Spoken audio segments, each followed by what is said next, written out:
Chapter 4. The Underground Church. Jaden moved quickly through the darkened streets, keeping his head down as he passed glowing billboards flashing images of Darius Valen. The Supreme Chancellor's voice echoed from speakers embedded in the city walls. The mark is your key to the future, a world of peace, prosperity, and unity. Do not be left behind. Jaden gritted his teeth. Left behind.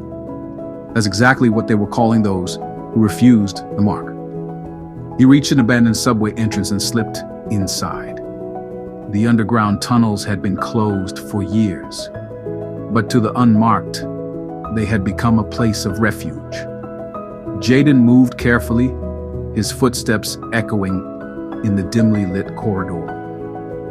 At the end of the passage, he knocked 3 times on a rusted door. It opened just enough for a pair of cautious eyes to meet his. Then, the door swung wide. "Come in, quickly." Inside, the safe house was packed. Nearly 50 men, women, and children huddled together in the dim light. Among them, Pastor Caleb stood near the front, his weathered face calm but serious. "Thank you all for coming," he said. "We don't have much time." Jaden moved closer, scanning the room. These were the last holdouts, the ones who refused to bow. "We've all seen what's happening," Caleb continued. "The world is turning against us. Those who take the mark can live comfortably. Those who refuse are being hunted." A murmur spread through the crowd. "The government will not stop until we are gone," Caleb said. "We need to be prepared." A woman in the crowd spoke up. "Prepared for what? We can't stay in hiding forever." Jaden stepped forward. "We're not just hiding. We're standing. The Bible warned us this would come. We can't surrender now." Pastor Caleb nodded.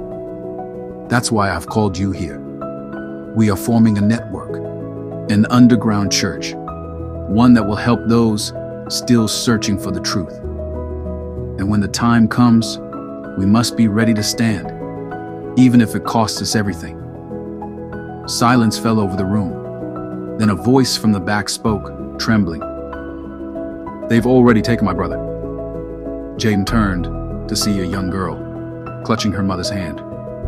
Tears streaked her face. Caleb placed a hand on her shoulder.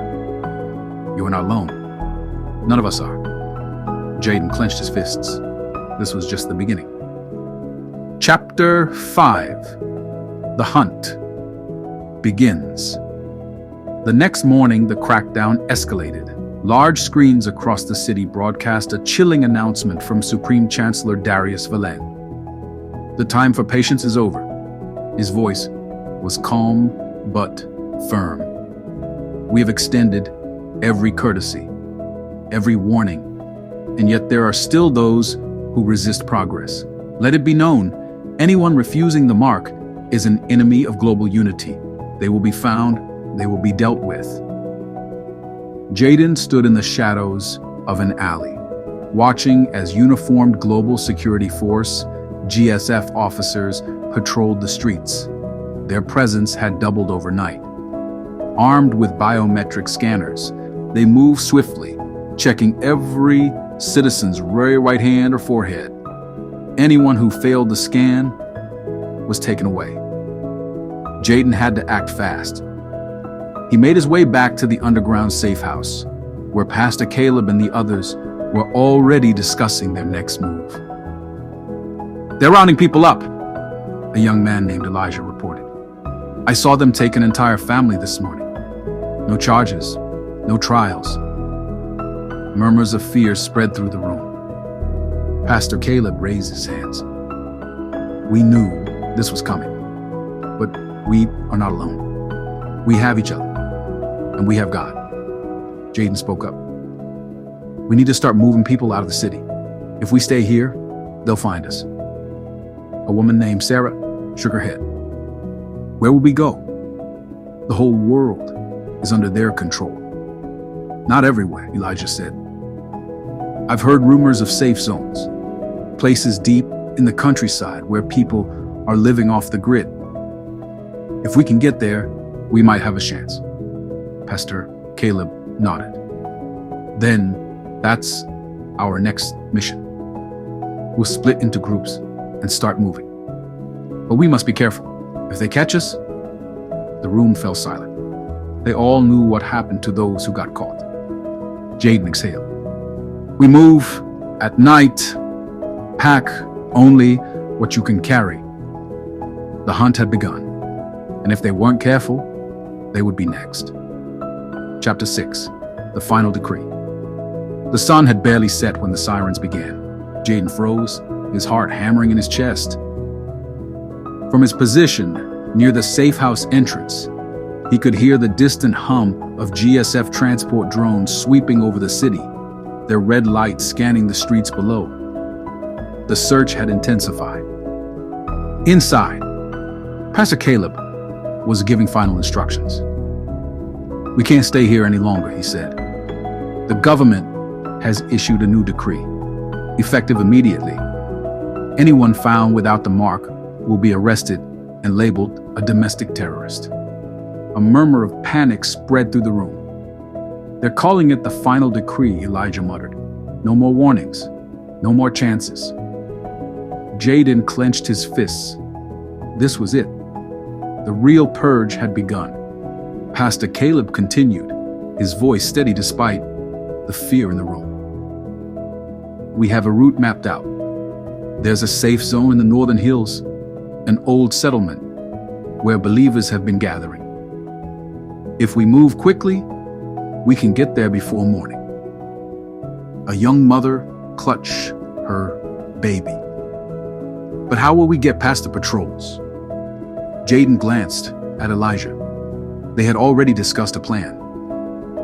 There's an old service tunnel under the city, Jaden said. It leads out to the industrial sector, beyond the main checkpoints. If we can make it there, we can move through the back roads. Pastor Caleb nodded. Then we leave now.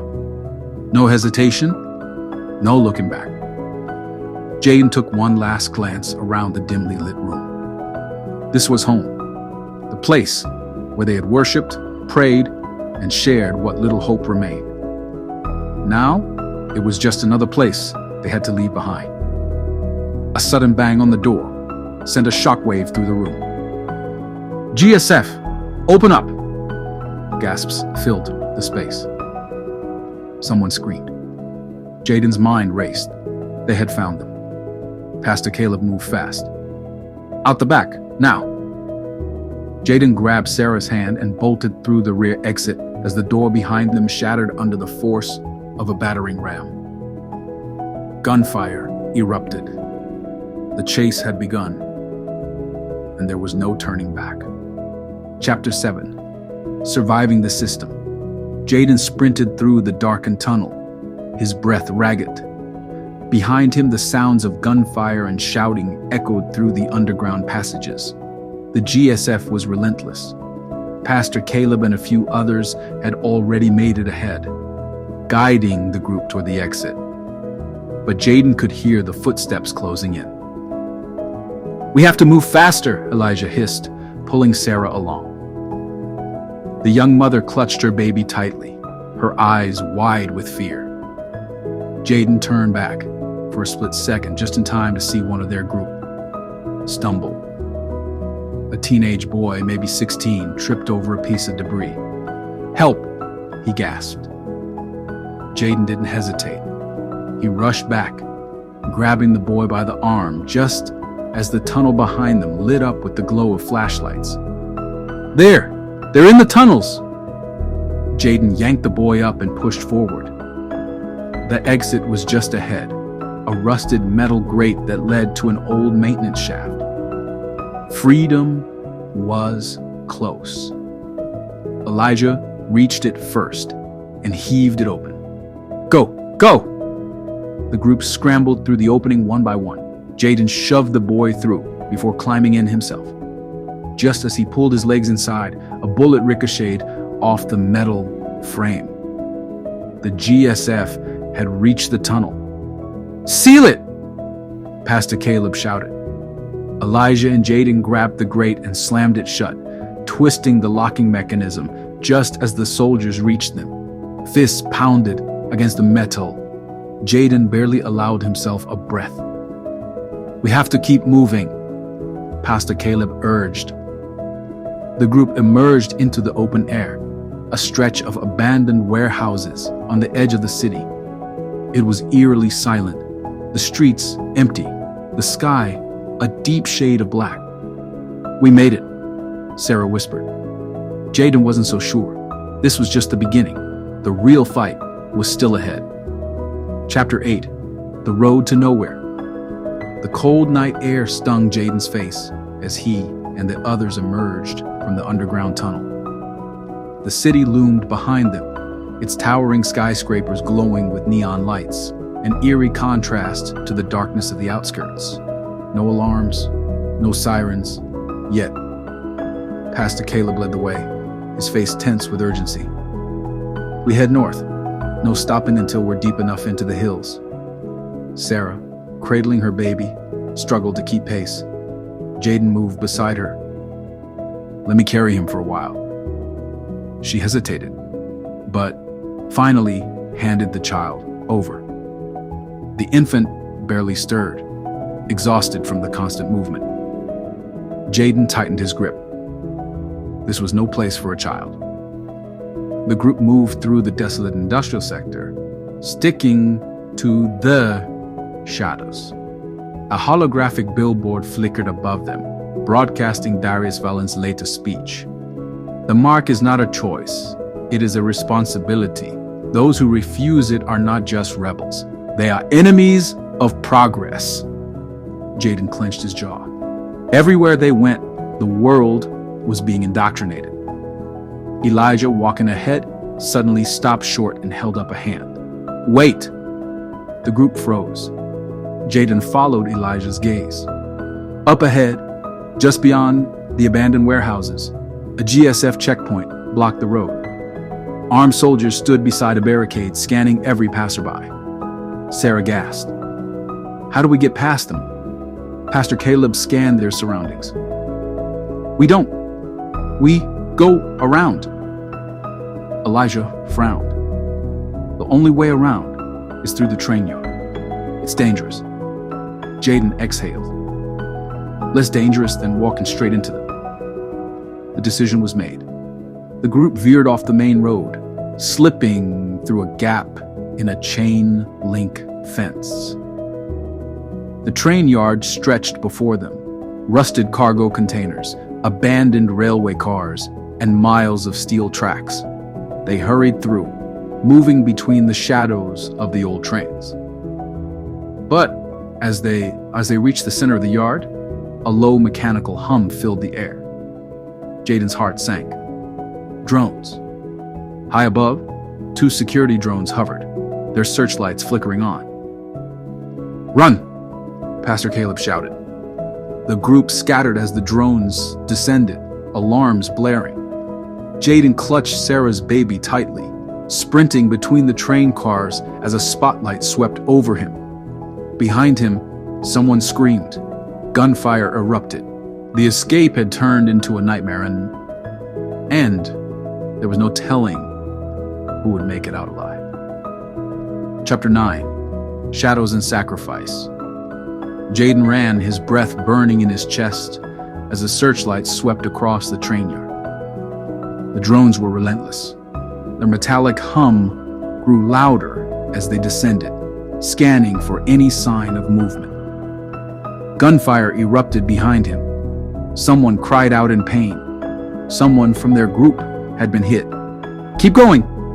Pastor Caleb's voice rang through the chaos. Jaden ducked behind an overturned cargo container, shielding Sarah and her baby. The child whimpered, sensing the fear in the air. Jaden tightened his grip around the infant, whispering, "Shh, we'll get through this." Elijah crouched beside them. "We can't stay here. The drones will scan heat signatures." Jaden cursed under his breath. "Then we split up. If we move in different directions, They won't be able to catch all of us. Elijah hesitated and nodded. I'll draw them off. Jaden grabbed his arm. That's suicide. Elijah managed a half smile. Better one of us than all of us. Before Jaden could stop him, Elijah bolted from the shadows, waving his arms. Over here! He shouted, sprinting toward the far end of the train yard. The drones whirred sharply, their searchlights locking onto him. Within seconds, they gave chase, their alarms blaring. Jaden clenched his jaw. Elijah had just sacrificed himself to buy them time. Now! Pastor Caleb urged, ushering the rest of the group toward the exit. Jaden took Sarah's hand, leading her through the maze of train cars. The distant sounds of gunfire echoed behind them, but he didn't dare look back. Finally, they reached the far side of the yard, slipping through a broken fence. Beyond it lay open wilderness, freedom. But at what cost? Jaden turned one last time, his heart sinking. Elijah was gone, and their fight was far from over.